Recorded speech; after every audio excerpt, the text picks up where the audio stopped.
if dreams die, to rely on yourself in no way.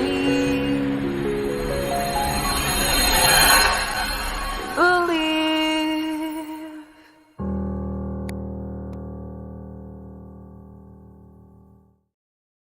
Good morning, everybody. Um, Hopefully, everybody's doing pretty good. Thursday, almost end of the week. Um, we're going to talk about David today. We're going to talk about David today. The reason I wanted to talk about David is because he has always been a character in the Bible that people have had mixed reactions to. Um, and Not that my 2 cents means anything, but I wanted to break down some things about David. Um, some say he was a mixed bag, and some say that he was almost a disingenuous man for someone being called after God's own heart. But we'll talk about that particular statement too as well. Um, but I think David embodies a lot of the things that the believer today has to walk through. Um, Everything from thinking that you may not qualify for certain positions to getting that position and then not performing up to standard, and then performing up to standard after being given a chance, and then screwing up even more, but then still getting another chance, and having a son whose name and wisdom go hand in hand, and being a part of the line that led to eventually Jesus. So his entire life was indeed kind of like this conglomeration of the believer's walk. And I want to break down just a few things about it, um, to see exactly what type of person David, in for the most part, was. Um, so we break down his lifestyle or his life in just a little synopsis. So he became king after Saul and handpicked. He was a shepherd. He wasn't very becoming of a king in terms of his look. His brothers all looked like they should be king, and he did not, but he was chosen. Um, he didn't really have a whole lot of fear because of the type of job he had as a shepherd. He didn't really have a, a fearful bone in him. He was used to shooing off predators all the time from the flock. Um, Fell from grace quite a bit. Stood up for Jonathan and Mephibosheth. Um, his lineage is strong. Wrote most of the Psalms. So in essence, David had a somewhat tumultuous life, and a lot of it by his own doing.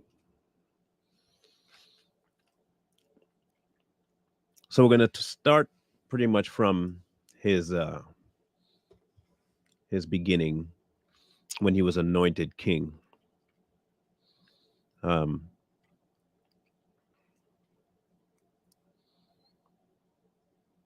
this was after the blessing was taken off of Saul, and Samuel went to anoint David in 1 Samuel 16.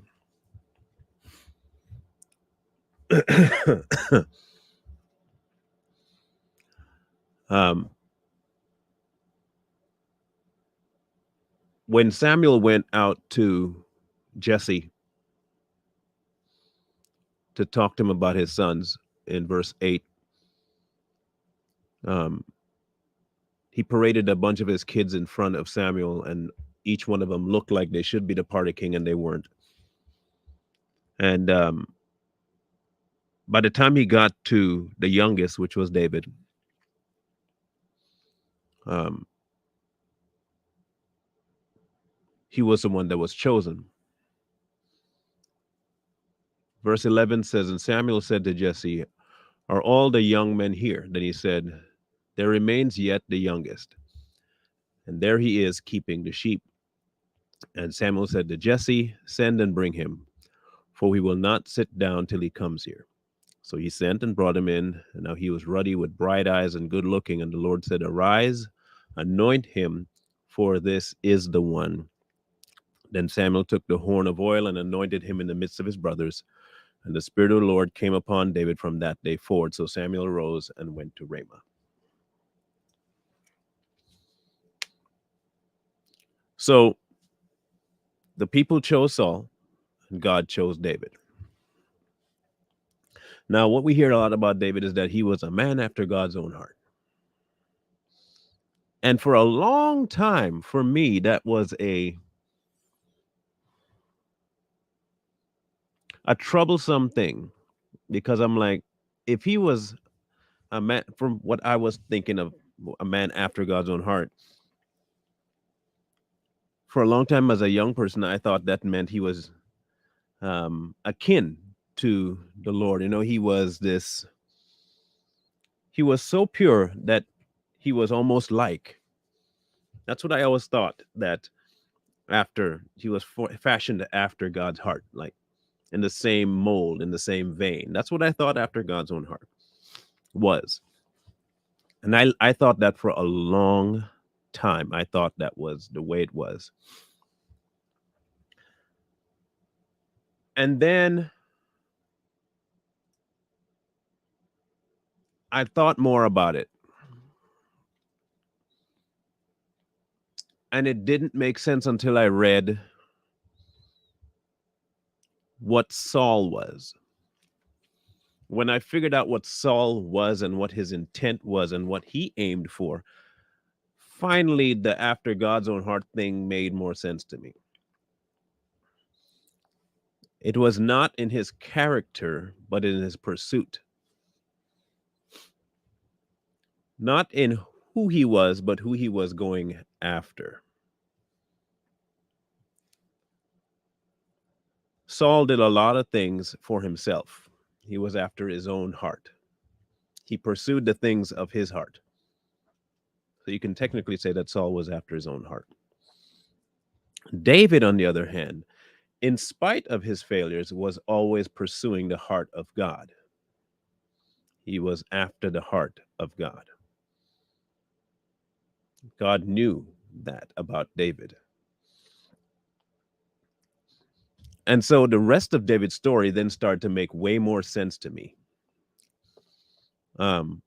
Even in the spots where it seemed like he was just way off in left field. Now, you have to also remember that this too was the time of sacrifices and man making atonement for their own sins through killing of an animal and all that stuff. That's what they were told was the atonement section.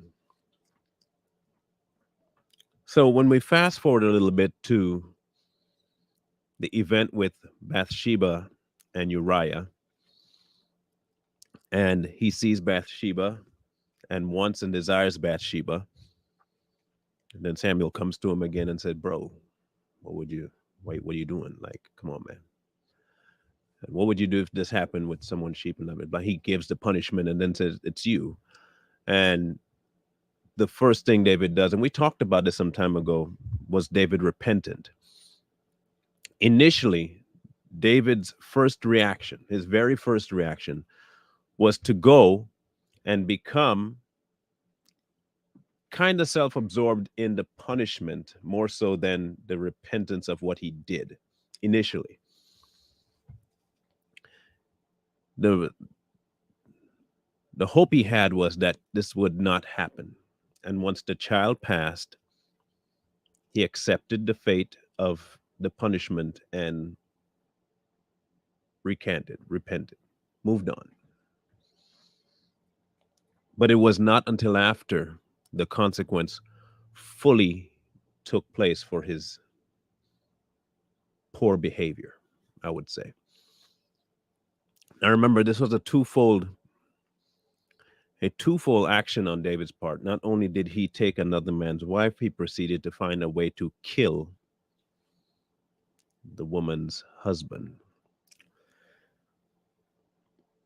Now, in the grand scheme of things, that would be super egregious. Like, why would anybody even allow that person to come back? And I go back to the statement that he was after God's heart.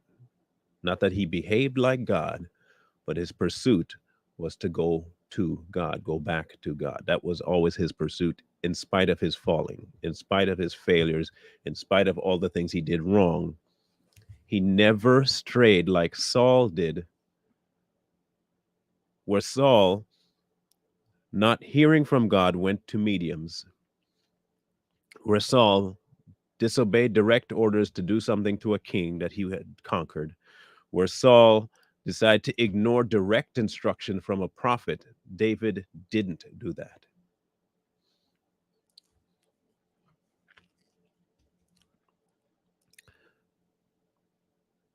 But also, when you look at David's record as far as his lineage and as far as his love for the other people that were brought into his circle, you can see him learning from his massive and gargantuan failures. He didn't stay in this, okay, so I messed up and I messed up big. I paid the consequence and I didn't live in the consequence to the point where I started to hate God about it. And I also didn't live in the consequence so much that I started to hate myself for it. That was David. David didn't start saying to himself, man, I screwed up so bad that I don't even think that God would even talk. He didn't do any of that.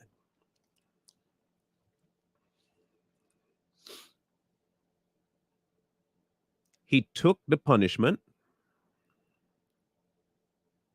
and he moved forward the same way God wanted us to move forward from our past. If the punishment came and the forgiveness stood, why do we sometimes go back to this or relegate ourselves to the past of what we have done? Because all that really does is restart the cycle in your mind. And eventually, what will bear out is more actions of the same type. If you look at David, he didn't repeat. David never repeated. David never repeated. When he did screw up, it was once, never saw that sin from him again. Never.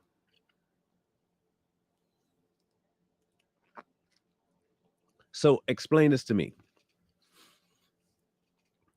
If David, who didn't have the blood to cover him and had to sacrifice all the time, and knew that he could go and sacrifice anytime he screwed up, he knew this, could commit such egregious sins, have the consequence placed on him, and never go back to a sin. Why do we feel the need, if we revere David so much, because a lot of people do, why do we continually go back to things and proclaim that it's just human nature? Why? If we are to learn something or anything from David,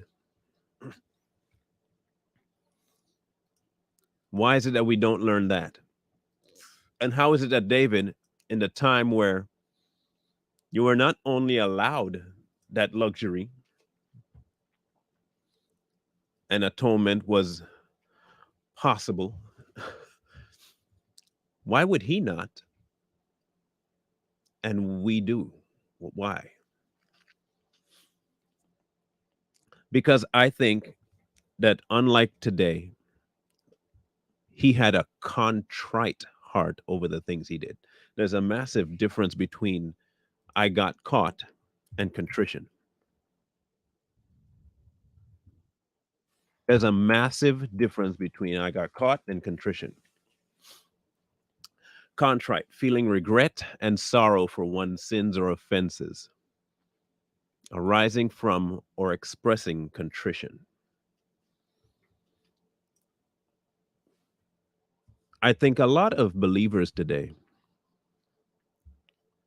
never experience contrition. I think what we experience, a lot of us, is the kid and the cookie jar syndrome. Mama told me not to take the cookie. She caught me taking the cookie, and I put the cookie back and I say, sorry for taking the cookie.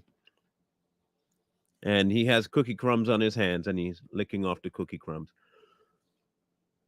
So he keeps in his mind the fact that he could have had the cookie if he just didn't get caught. But he told his mom he was sorry. But the next time the cookie's alone and mom's not around, he's probably going to take the chance and take the cookie.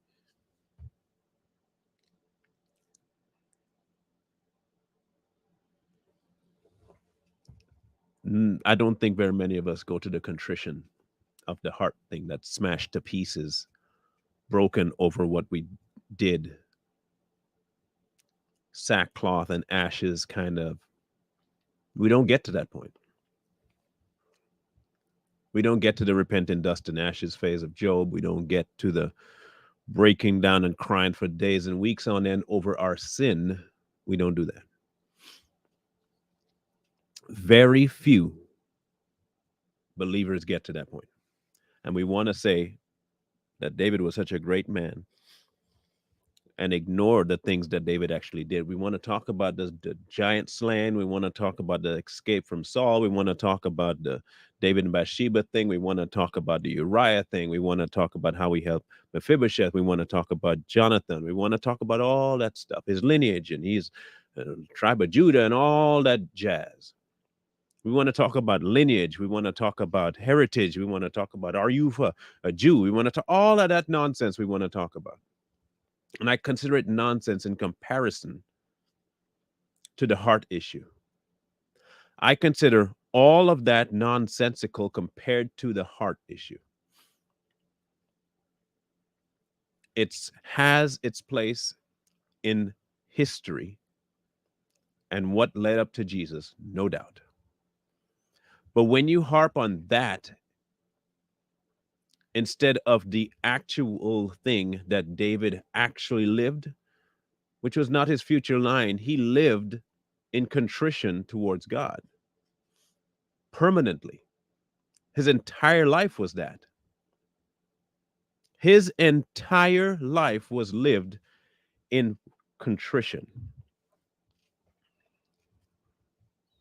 Not the same case today with believers. We don't.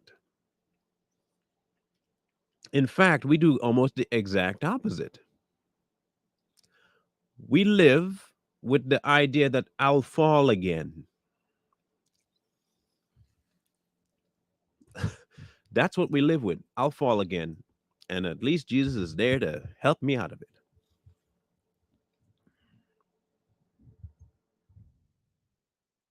I fell again and oh man, I fell again and oh man, and I fell again and oh man.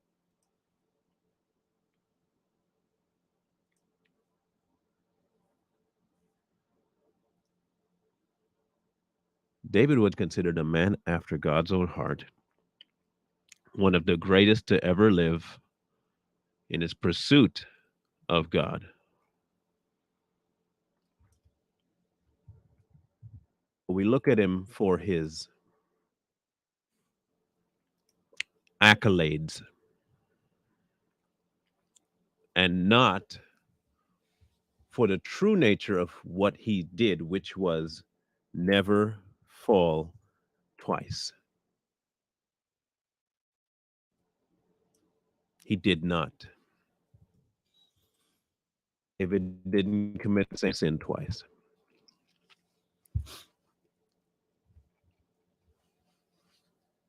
He didn't.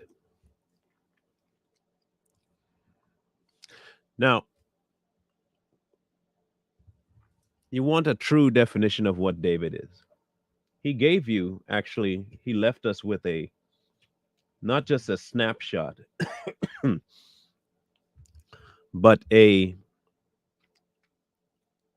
way to not just pray, but a way to mentally look and spiritually look at things. Okay.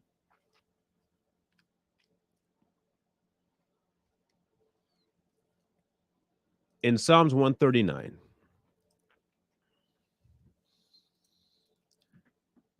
this is the whole of David's life summed up in one passage.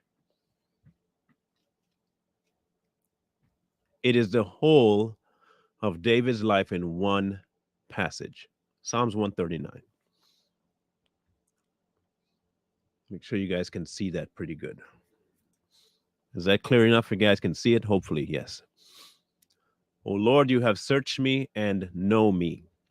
You know my sitting down and my rising up. Now, once you understand this about God, first off, once you understand certain things about God, you will understand that there is always a parent's eye watching. Always. So there's no sneaking the hand into the cookie jar. The parent knows the cookie jar. The parent knows your timing. The parent knows where you are in the house. The parent knows. You understand my thought afar off. You comprehend my path and my lying down. You are acquainted with all my ways. For there is not a word on my tongue. But behold, O Lord, you know it all together. You have hedged me behind and before, and you laid your hand upon me, the anointing. Such knowledge is too wonderful for me. It is high. I cannot attain it. Where can I go from your spirit? And think carefully about this, okay? When you, like David, have a true bond with God, what he's about to say next is not fleeing. It's not fleeing. He's telling us in no uncertain terms that there isn't a place that you can go that the Spirit of God cannot retrieve you from.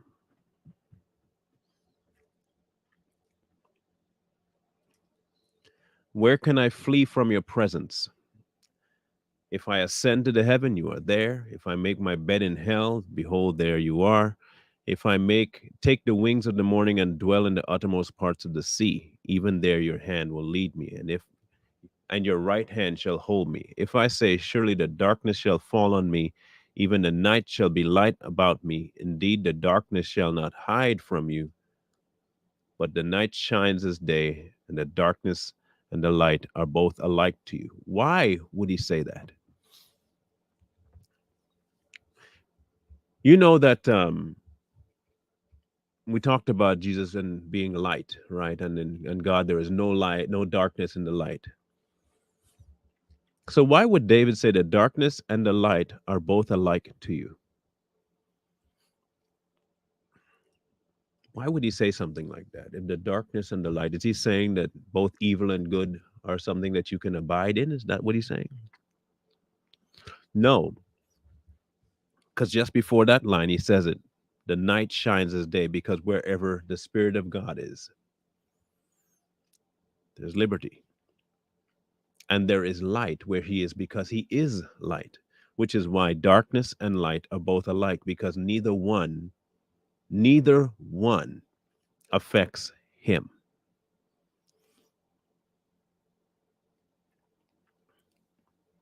And that statement of going down to hell, it's also a statement of what Jesus did on the cross, taking the keys of death from Satan himself. When you are in tune and you're one with God, the amount of revelation that happens is astounding. Astounding. You won't get it from seminary. You're not going to get it from a man. You're not going to get it from people. You get it from the Spirit. Period. The only one that can decipher the things of God is Himself.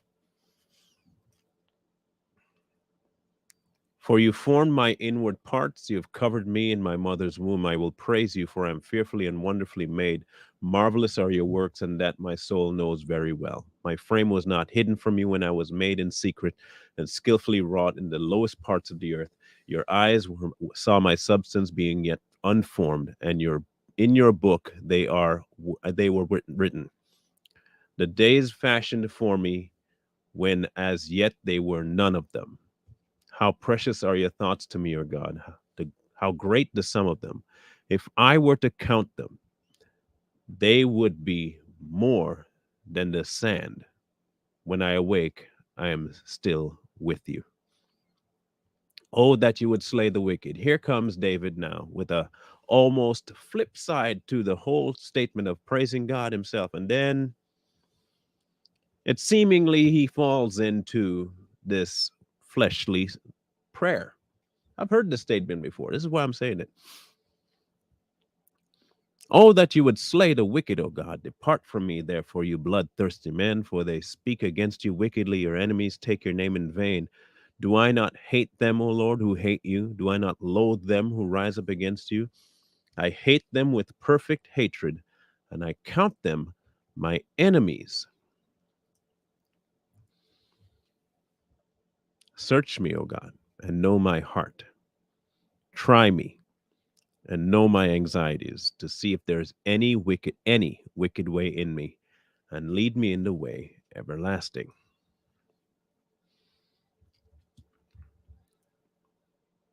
Now, David knew full well, what was going on within his mind and what he wanted to see happen. He wanted an end to everything evil. He wanted an end to it. Oh, that you would just get rid of that so I wouldn't have to face that every day. Just get rid of that so I'd just not have to deal with that. And then he digressed, but search me. Search me so I don't ever get to that point. I don't want to become one of them. Search me. Try me. Any wicked way you find, get rid of. Just try me. I will hate evil and wickedness, but you need to search me and try me and purify me. That was David's wish from the very beginning of his life to the end of it. That was David's wish. This is why he was after God's own heart. This is why that statement can be made. But like I said, the pursuit of God's heart will create for you a complete disregard for your flesh. You will ignore it because you don't want to wound the heart of God. You just don't. And when you do, there is a certain reaction that takes place. And the first reaction is, how could I? The second reaction is, please don't punish me that way. The third is, I accept the punishment and I'm done. I repent. And then finally, I ain't doing that again. Then that ain't gonna happen again. Not gonna happen. I'm done. Not gonna happen. David didn't do anything twice.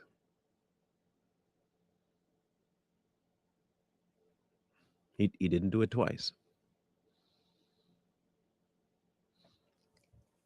The desire has, and I'm going to say this again, has nothing to do, nothing. Your desire has nothing to do with your action.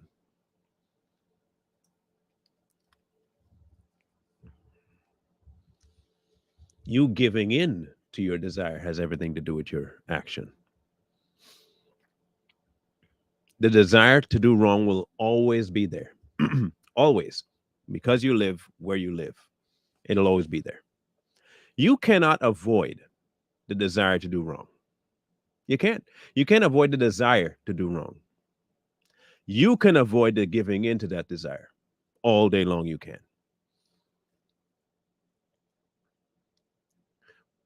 If you go forward to where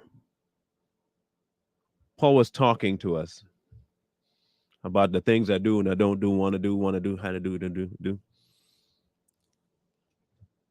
Because being gay is a sin and you burn in hell for staying that way. It's a pretty simple thing. I'm not afraid of gay people. I despise the lifestyle. Pretty easy answer, Sean, if you want to get technical with your gay beard. I don't like homosexual lifestyle and it's against God. It's an affront to the heart of God. He calls you to not be that way, and it will lead you straight to the gates of hell if you continue in it. Is that clear enough? Is that clear enough for you, Sean? Did I answer your question fair enough? Good. Okay. Now you can move on. Yeah, gay beard. That's you. I called you gay beard. You got a problem with that, you could move on too. Okay, good. Oh, surely it is. If you want to ask me why I hate gay people, then you're a gay beard. Okay, just want to make you understand. This is not the platform for you. Like at all. It's not the platform for you. Um, this whole battle we have of what the flesh wants and what God desires will always be with us, period. Hands down, unequivocally, it'll always be with us. You can't avoid that being a pull on you. You can avoid it being an influence in the things you do, but it'll always be tugging at you. Always be tugging at you. All right, mister, here's what I'm going to help you do, Sean. Goodbye. So you have a walk ahead of you. Um, and that walk is this.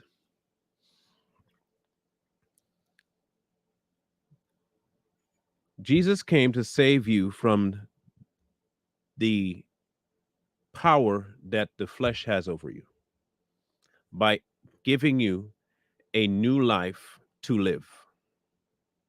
Plain and simple. One that does not get controlled by the flesh. A new spiritual life, brand new. Which tells me that if that's the case, then the flesh should have no reign over you.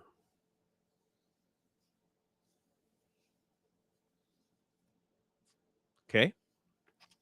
If the flesh has no reign over you, that means it should not be a deciding factor in your actions, right? Good. If it's not a deciding factor in your actions, that tells me that living a sinless life is very much possible. Very possible.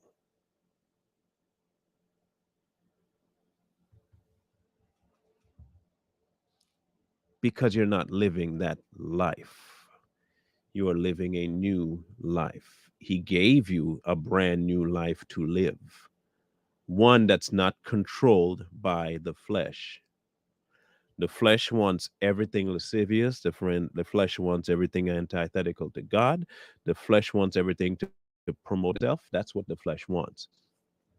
The flesh will always be that tug. What you want to do, you find yourself not wanting. Remember that whole statement. But at the end, he says, but I thank God. He said, who shall deliver me from this body of sin? Thank you, Annie. Who? And he did. He did.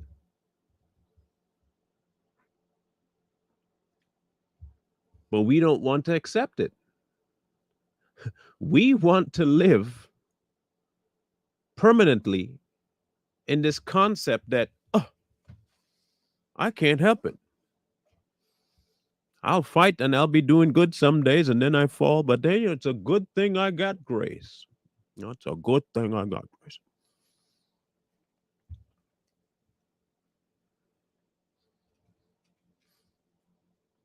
I keep saying it's a mindset change.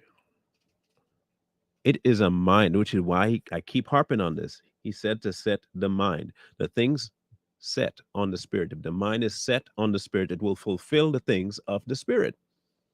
A mind set on the things of the flesh will fulfill the things of the flesh. I mean, I don't know how much clearer he can say it. I don't know how much more clear God can possibly be in helping you conform to his way. I don't know how much more clear he can be by telling you how to live. There are people that will read and read and read and read and read and read the Bible, read the Bible, read the Bible, read the Bible. And they will come and tell you, hey, you know, you can fall, you can fall, you can fall. And then they will even go so far as to say, well, what he meant by be perfect as he is perfect, that's not what he means by you being perfect. No one's perfect. Because you have not, your body, you still live in this flesh. You're not perfect. They refuse to see that the life he gave you is indeed 1,000,000,000% perfect. You are, okay, you have to decide two things. And this is what David knew full well. David knew this full well. You have to decide two things for yourself. Either God is perfect or he is not. You have to decide that for yourself. Either God is perfect or he's not. And if he is perfect and he sent Jesus to die on our behalf so that we can be seen by God as he sees his son, which is what it says, if he is seeing us the way he sees his son, because we are now covered by it, what is he seeing? What is he seeing? Is he seeing you? Or is he seeing his son? And if he's seeing his son, you're trying to tell me his son's not perfect?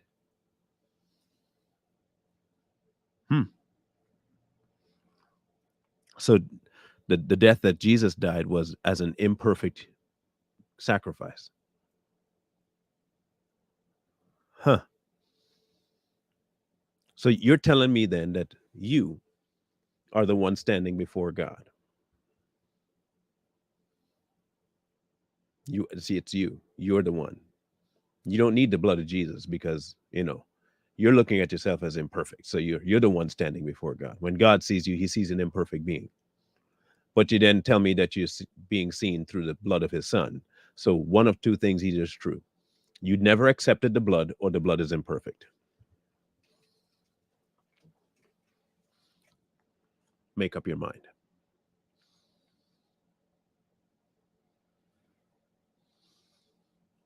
Make up your mind.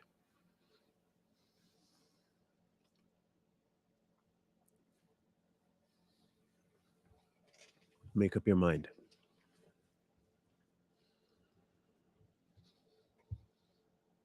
I don't claim perfection in the body. I claim perfection in Jesus. I claim perfection in Jesus.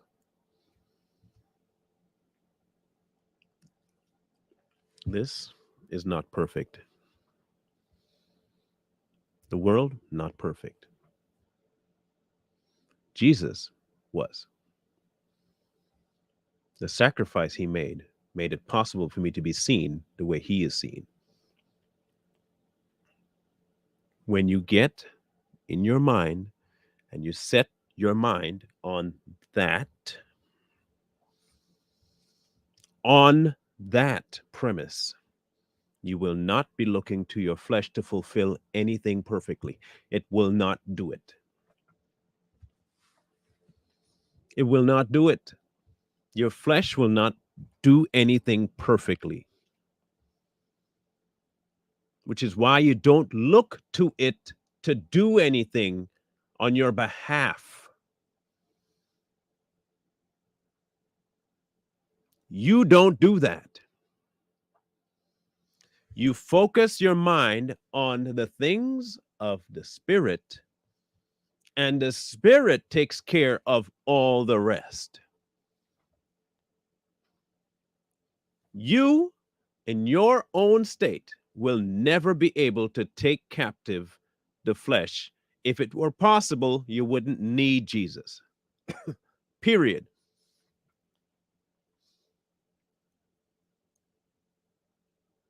You wouldn't need him.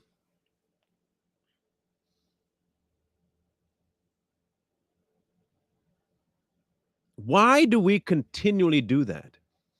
Why do we continually look to something he told you is corrupted to be something it can't be, which is perfect? You speak so stupidly when you say, well, I'm not perfect. Obviously, your body is not perfect. Dude, we know that. He never told you it would be. He said, as, be perfect as, be perfect as.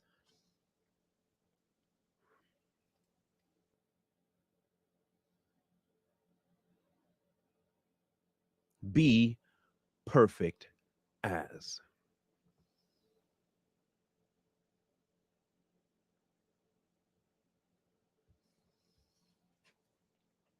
David knew full well who dictated his steps, who hemmed him in, who formed him, who searches him, who removes all need and want of the flesh. He knew who did that.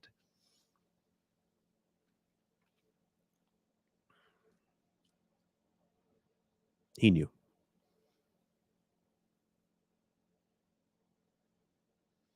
Why is it so difficult for us today? Having hindsight, and it's supposed to be 2020, still feel like we should hang on to that. Why?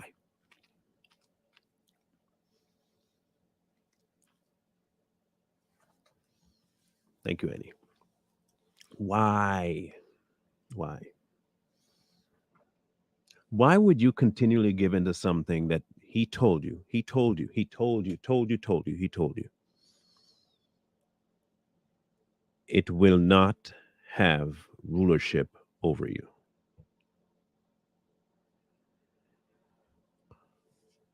Why? And why do preachers constantly tell people that falling is part of the Christian walk? That dabbling in your flesh is part of the walk. That giving in is part of your walk because you have grace.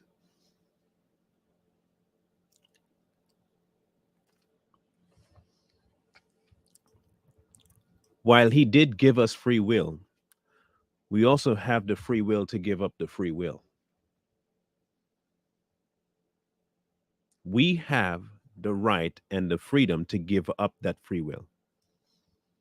Once you have accepted his will, it is no longer your will, nor is it free will. Either you're living in his will or you still have free will. You can't have both, though, at the same time, which is where a lot of Christians feel they can walk in free will and God's will at the same time.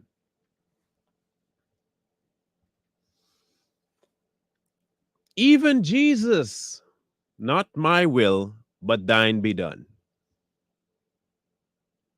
If it be your will to let this cup pass from me, I would take that in a heartbeat, but not my will, your will be done.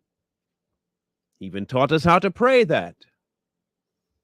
There is no longer any free will if you have given your life to God.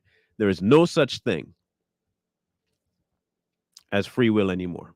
Your last execution of free will was giving it up.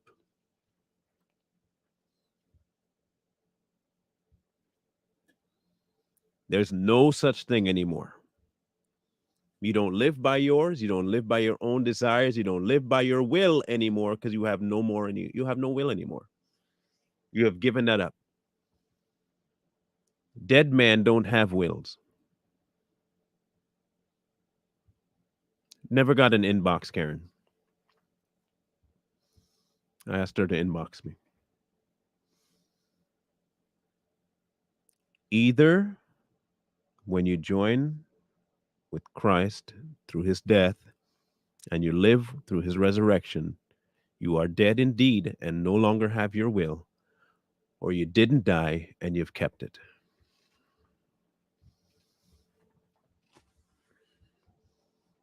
You know why it's so difficult for people to follow their calling? It's because they still hold on to something of what they want, or they think God doesn't approve of, or they think this and they think that, and they refuse to look at one very important thing. One very important thing.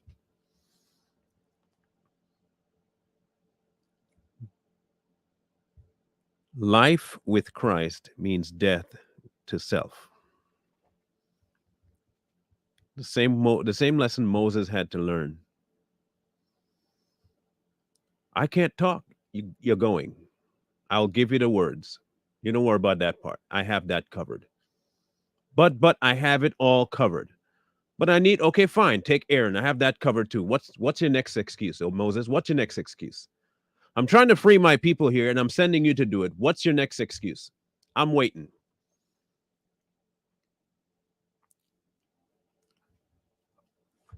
Um, Silver, my email is straight talk MB. I'll put it in the chat here.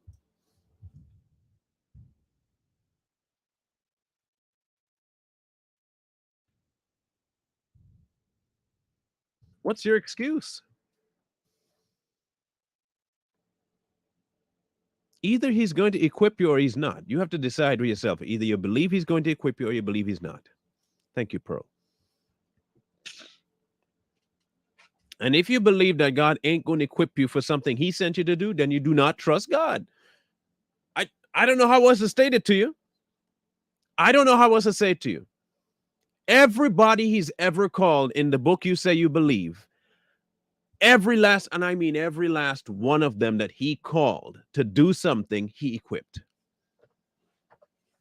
Every one that he called to do something, he equipped them.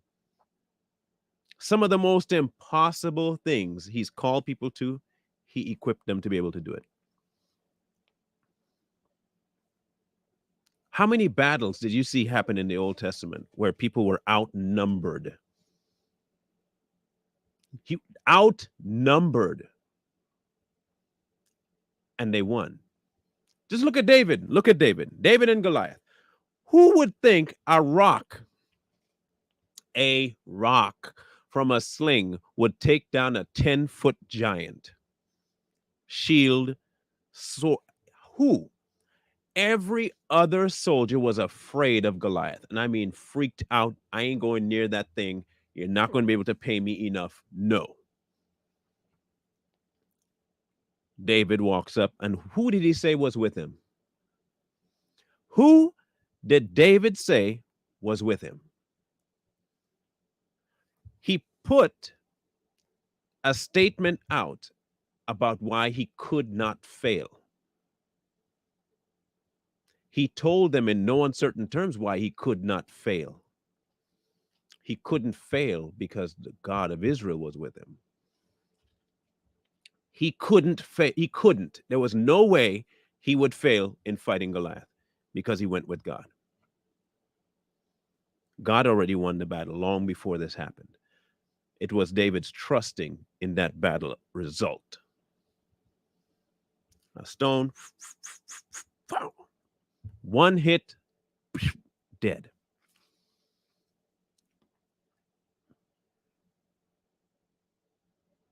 One hit. But us today, God ain't enough. God ain't strong enough to combat my flesh. God ain't strong enough to fight. Not enough. No, he ain't strong enough. Do you realize how dangerous that mindset is? Yeah, God saved me, but I'm still a sinner. I'll still struggle with this sin.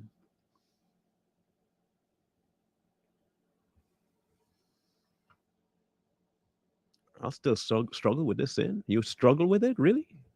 You will. I bet money that you are.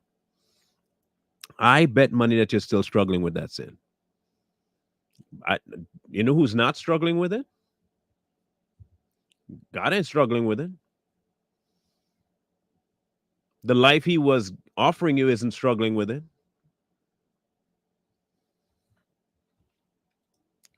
Precisely. God ain't struggling with no sin. And it's his life you're supposed to be living. So I don't know how you're struggling with a sin.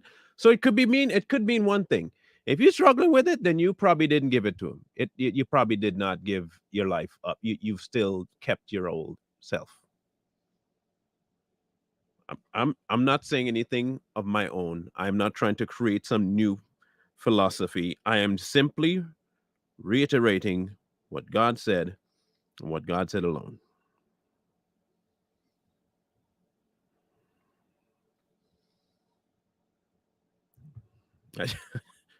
If y'all don't want to listen to the man, don't listen to the man. I mean, if you don't want to take his word, don't take his word, but don't add to it and say that you need something else and that you can't and you can't when he tells you straight up that you could. I don't get it.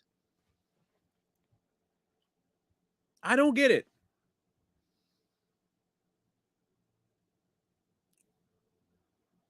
So it comes down to you don't trust him. You don't trust God. You just don't believe him. You can be okay, you can be honest with yourself right now. Right now you can be honest with yourself that you just don't fully believe and trust God. It's a great place to start. That's a great place to start. That you don't fully trust God. And you take that to him and said, I have not fully trusted you. Help my unbelief. Help me understand why I have not been. Show me. See if there's anything in me and get it out. I need to be able to trust everything you say. Whatever is stopping my distrust, my trust, get rid of it. Whatever is stopping my trust, get rid of it. Whatever is distracting me, get rid of it. David did that. David made that a prayer.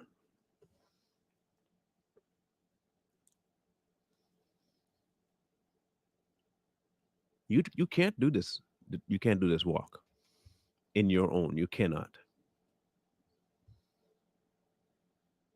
You just can't, people. It's not humanly possible. Which is why he never asked you to do it. He never asked you to do a single thing other than die. That's all he's ever asked you to do is to die. But if you want to keep living, don't complain. If you want to keep living, don't complain. You've kept yourself there. You want to stay under the power of the flesh, stay there. That's where you want to live, stay. But don't blame God for not saving you from something. Don't tell God, why didn't you save me from this sin? Because you didn't give it to me. You're not following me. You decided to do this yourself. So do it yourself. Do it yourself. You think you can handle it? Go ahead.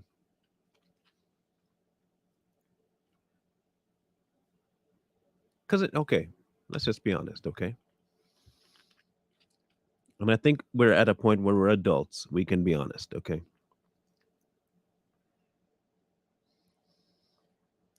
We have to admit, first of all, that sin is fun. Sin is more natural to us than anything else, okay? Sin is just more natural for us to do and indulge in and have fun with than anything else. Just be honest with yourself. I don't care to the extreme or to the non extreme. Sin is going to be fun for you, which is why it's so hard for people to let it go. Let's just be honest about something. Okay. It's entertaining, it's distractionary,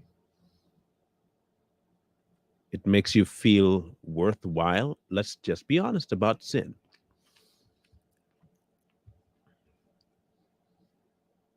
So when you encounter a statement that God wants you to leave sin behind, the first inclination is, but it's going to be hard. That's going to be hard.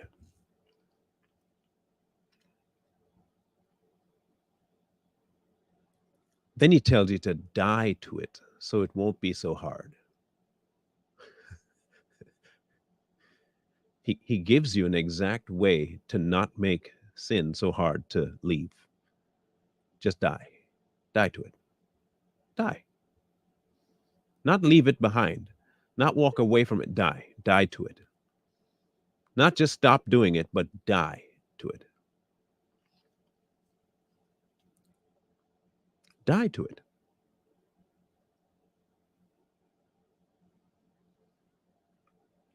Die to it? Yeah, die to it. And then when you die to it, I will give you, God says, will give you new life. And that new life will be a perfect life, a sinless life that you can now live.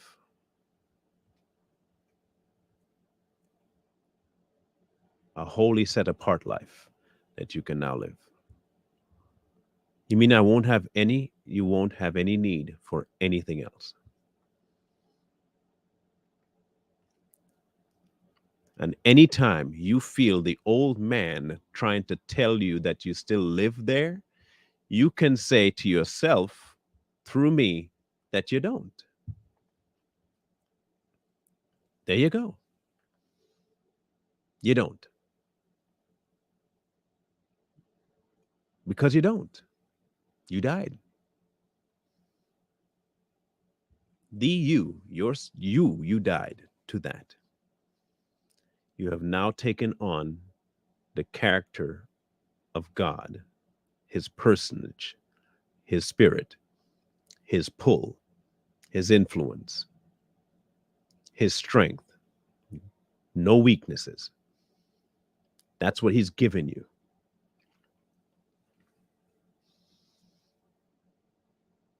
So why do you continue to go to find a decrepit corpse to try and reanimate every day?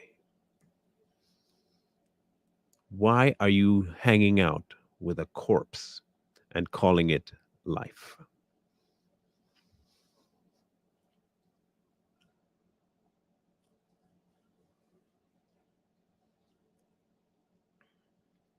I don't know. I don't know. I I don't know.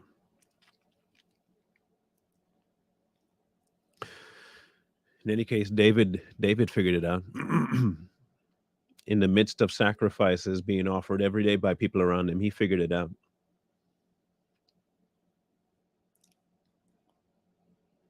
David could figure it out. You can figure it out.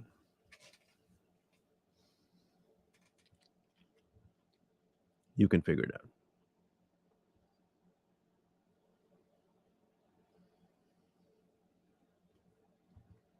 Can you imagine? You know, it's just like you're doing what Saul did.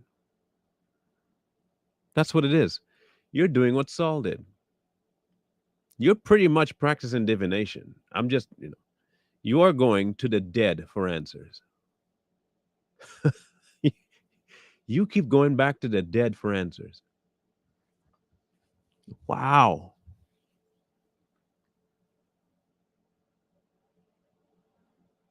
You keep going back to the dead for answers and expecting the dead to operate in life for some reason. You keep hoping that the dead will operate in life for some reason. Man, good luck with that. Good luck with that. Good luck with that. Good luck. Anyway, David is a prime example of what it is to give oneself fully to the will of God and to fully trust in Him and to give Him everything and anything that's required. And ironically, we'll be talking about the temptation of Jesus tomorrow. He even gave you an example of how to handle temptation. Like when I tell you, He gave you everything, like there's nothing left for you to have. This is like an open book test. Do you remember those? Do you remember the tests where your teacher gave you a test, but it's an open book test where you have your textbook next to you and you have the questionnaire and you can go to the book and it's not cheating and you can go to the book and read all the answers and write it in there? Do you remember those tests? He's giving you an open book test.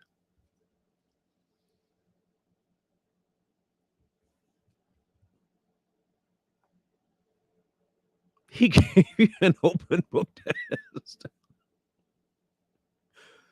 Like, look right out loud. All the answers. He gave you the answers. He gave you the questionnaire ahead of time. He gave you time to study for it. Like he did everything. The man gave you everything. His divine power has given us everything we need for life and godliness. He even tells you, I gave you everything. Oh my goodness, he told you.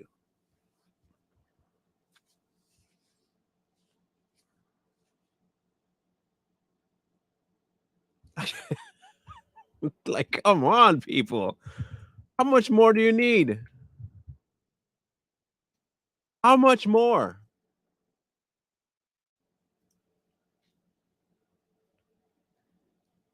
His divine power has given us everything we need for life and godliness through the knowledge of Him who called us by His own glory and goodness. All of it. He has given you everything.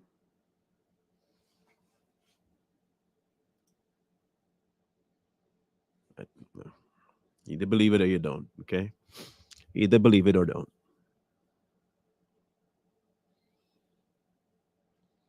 Either believe it or don't.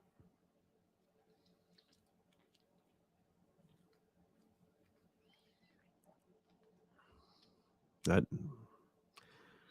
I keep going back to the fact that He said everything is easy. My yoke is easy. My burden is light. In Him is rest. And the reason there's rest is because there's no labor for you to be doing. There's no labor. I'll drop the link to Straight Talk here in the channel here. Let me grab it.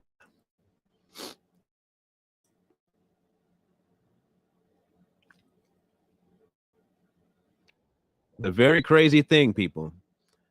We want what we want, and we don't want to accept God at His word. And if you don't do that, you're not going to experience the stuff He tells you that's experienceable. There's a link to the channel.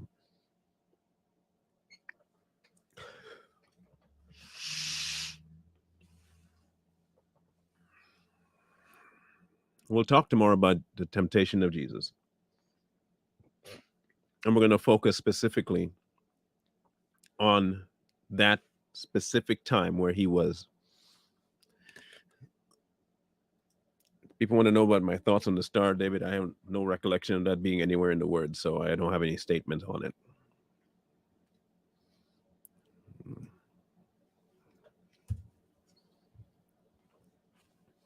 I'm not focused on symbols and signs and all that stuff. I'm focused on the blood and the blood only. And I have no desire to stray off of what people might be picking and people choosing and do. I have no. He didn't ask me to focus on that. He didn't ask me to think about that. He didn't ask me to talk. He didn't ask me at all about that. He gave me His Son's blood. He told me to go through the Son's blood so He can see me in the Son's blood and accept me in the Son's blood. That is all I need to know. That is all. Nothing else. I don't need to get off in the weeds. I don't need to get. I just need to know that I am saved through the blood and he sees me the way he sees his son. That's all I need to know. But, uh, anyway, so there's a link one more time.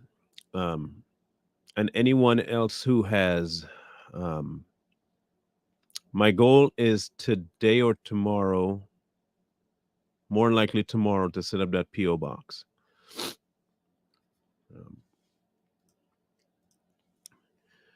there is a link on the bottom for anyone that has been talking to God about stuff. Yes or a no, that's on you. Like I said, you take that to Him, no one else, not your pastor, not your baker, no one else but you and God. Talk about it. Um, but those are the links for anything that you feel and have heard from Him about. I shouldn't say feel. Anything you've heard from Him about, do. Whatever you've heard from Him, do. Either one. The email for the Savage Patriots is the savagepatriots@gmail.com. If I'm not mistaken, it's the savagepatriots@gmail.com. Let me verify that. Yes, the Savage Patriots at Gmail. Straight Talk is Straight Talk MB. No, Gloria, you're back. Yay! I got it yesterday after I got off. I'm sorry that you, like I said, your comment was right after that idiot's comment. And when I clicked on thinking it was his comment, your comment replaced it. And when I clicked block, it blocked you instead. So I'm sorry, but it's solved now. It's solved now. You're good to go. You're not going to be blocked again. I promise. I will take my time next time to make sure I have it. But the comments come in pretty quickly where I'm at seeing it both. I'm seeing both YouTube and Facebook. So when it comes in, sometimes I don't get to, you know, send me the inbox me the link because I can't grab it from the computer here. So if you can drop me the link in my inbox, I can grab it and throw it in here. So please send it. No, you're not. You're here. You're not blocked. Who blocked you? I didn't block you on this. I've only blocked 3 people and unblocked 3 people that I wanted unblocked. But I blocked like 19 people already. So, but you're not one of them.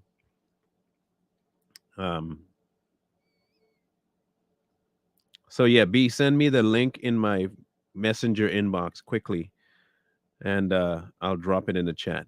But I can't grab it right now from where I'm at. And do it ASAP because I'm about to wrap up. Chip, chop, chip. Come on. Messenger, B. Messenger, messenger, messenger, messenger. YouTube, not my text, messenger. Facebook, messenger. Because I can grab messenger from my computer.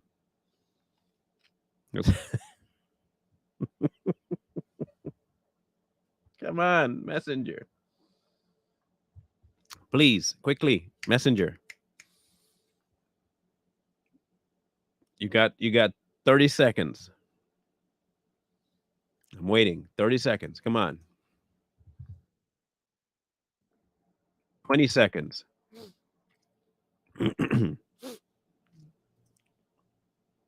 10 seconds. Really? Really? Babe, come on. Just drop the link in the messenger. Come on. While I wait.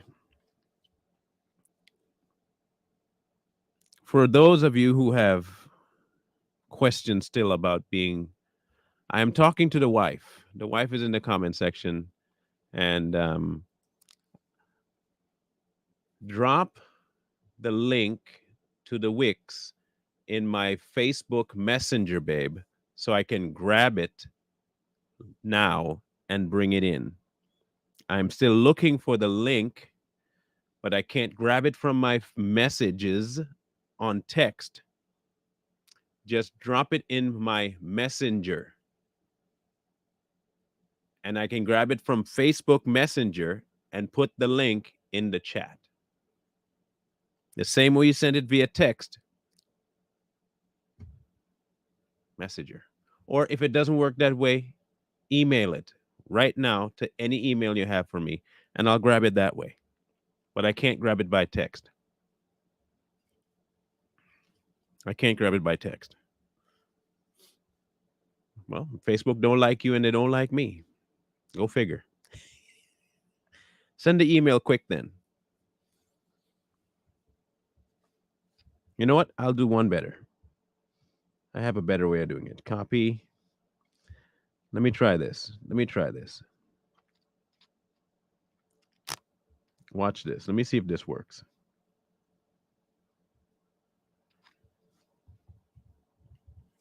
I got one more attempt of doing this. Let's see if this works. Does not work. So let's see it this way. I think I have an idea. I think I can do it. Hang on. I have an idea. I'm going to work smart, not hard.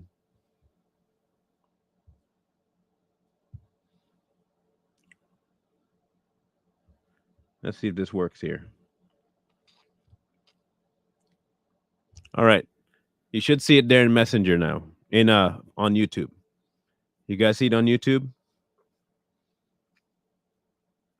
Let me know if you see it in YouTube. I just dropped the link on YouTube. And then I'm going to try and do it this way.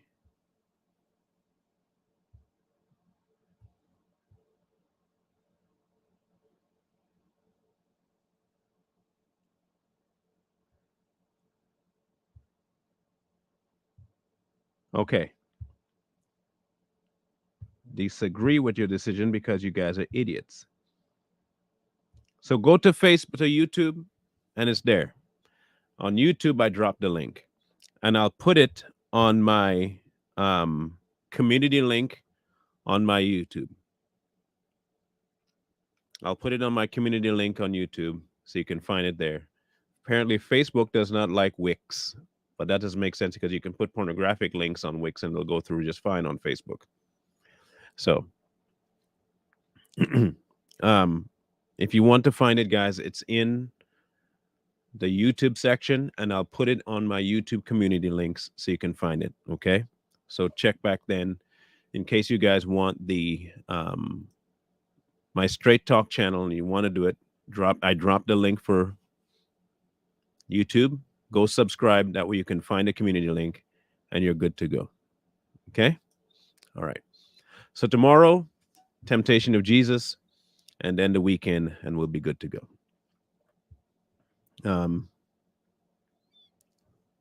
Thank you guys for tuning in. This was a really good one for me too, because like I said, because I don't prep a whole lot, the stuff that comes up, he dumps in real time. So half the time I don't know what he's going to say. I really don't. So y'all are learning is just as much as me. So thank you for your time. And again, if any of this applies to you, let it apply. If it don't, it don't. What I really, really, really, really, really, really appreciate is your encouragement, your time in the chat, and your subscribership. If nothing else, those are the things I really value: is your subscribership, sharing the podcast around, sharing the thoughts, sharing the message, all of it. Share. And we'll catch you guys on the flip side tomorrow. Remember that wisdom calls to you from the streets. Please, please, please go find wisdom. Peace. Hold tight, the dreams for a dream to die.